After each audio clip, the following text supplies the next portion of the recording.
कहेलू यूपी में का बा तो जाड़ा में कौड़ा बा, दही में चूड़ा बा, भात तरकारी बा, राशन सरकारी बा, यूपी में सब बा। ए बेबी चूल्हा सिल बोढ़ा बा, बैठे के लोढ़ा बा, अनाजे के डेहरी बा, आ निरहुआ के मेहरी बा, यूपी में सब बा।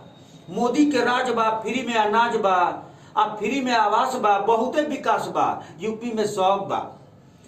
फ्री में दवाई बा, फ्री में पढ़ाई बा, आ 24 घंटा बिजली से गौवा जगमगाइल बा, यूपी में सब बा।